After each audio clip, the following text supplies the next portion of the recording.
예, 오늘의 증시 브리핑 시작하겠습니다. 시장이 모처럼 좀 반등이 나왔는데, 일단 FMC 회의록에 대해서 그렇게 사고 치지 않았다. 내용이 그렇게 나쁘지 않았다. 그래서 약간 좀 안도하는 분위기가 있었습니다.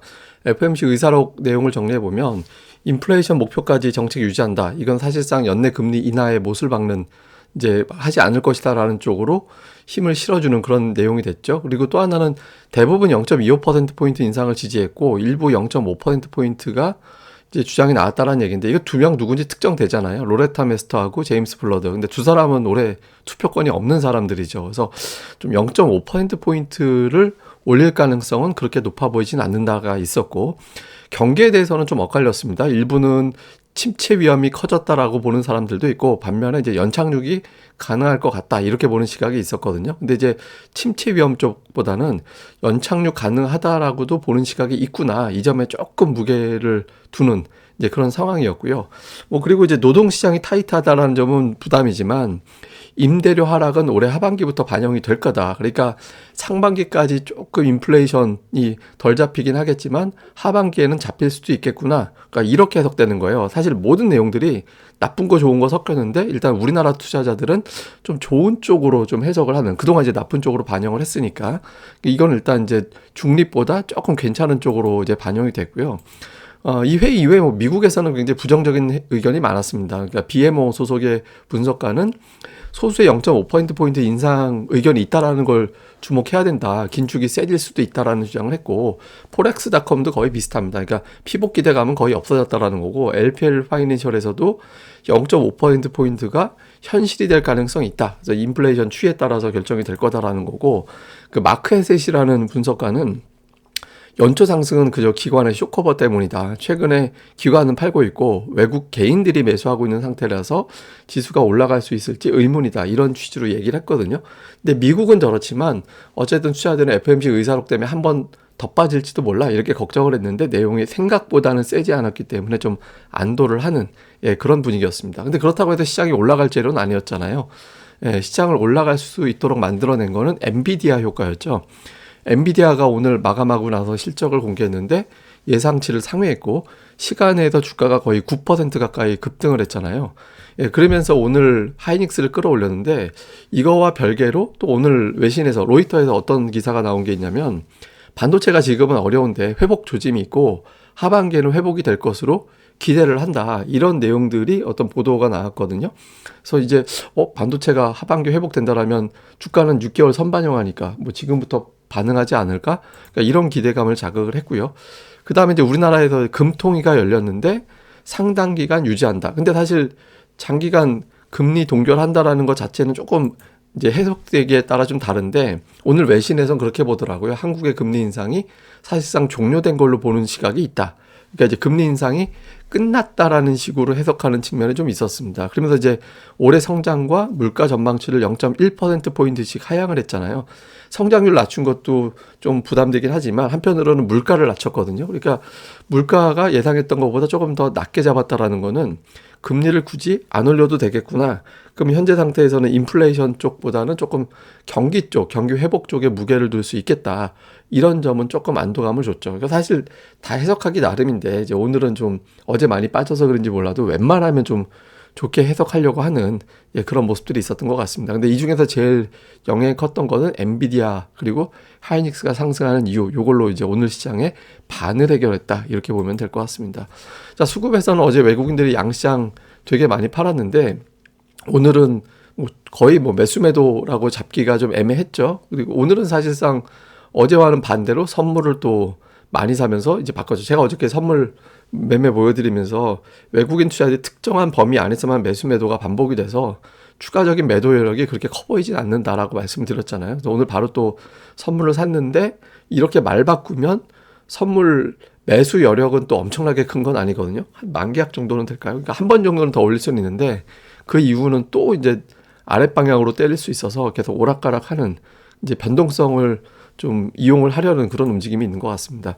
현문에서 산 거 보니까 전차, 하이닉스, 삼성전자, 자동차, 현대차, 모비스가 여기 들어가 있는 게 특징이고, 그러니까 매도 쪽에서는 2차 전지가 좀 매도 쪽으로 들어가 있는데 2차 전지가 코스닥에서도 매도 쪽에 많이 들어가 있었거든요. 그래서 조금 외국인들이 전차 쪽을 택하고 2차 전지를 팔고 그 외에는 뭐 업종별로 좀 골라서 사는 그런 형태가 좀 있었고요. 기관 같은 경우도 역시 삼성전자, SK하이닉스를 매수를 했는데 이건 뭐 금융투자가 매수로 올라오는 날은 대부분 다 이렇게 잡힙니다. 근데 그거보다도 2등 IT주들 SK하이닉스, LG전자, 삼성전기 뭐 이런 것들이 좀 포진해 있는 게 좀 특징이었고요. 역시 LG에너지솔루션 같은 2차 전지주가 좀 매도 쪽에 들어가 있는 게 특징이었고요. 코스닥 쪽에서는 에코프로를 매수했지만 에코프로비엠, LNF 이런 종 엔캠까지 좀 매도 쪽에 들어가 있었거든요. 그래서 좀 올랐던 종목군들을 정리하고 실적이 좀 평가가 좋았던 종목군들을 골라서 사는 그런 특징, 그 다음에 이제 AI 관련된 종목을 좀 선별적으로 담는 그런 모습을 보였고요. 기관은 뭐 완전히 그냥 스윙을 게임 중이에요. 뭐 솔트록스 이런 거 오늘 엄청 올라간 거잖아요. AI 관련된 종목군들 쪽에 이제 집중했고 이제 엔터주들 좀 선별적으로 골라서 담는 그런 모습이 나왔고 뭐 하여튼 이런 어떤 특성을 좀 보였습니다. 그래서 기관은 여전히 이제 수익률 게임에 집중하고 있다. 이 점이 다시 한번 보여지는 특징이었습니다. 자, 주요 이슈를 정리해 보면 미증시가 사실 오늘 급락을 하고 나면 급락이 한 3분의 1이라도 좀 되돌려야 되는데 오늘 그런 움직임이 나오지 않았거든요.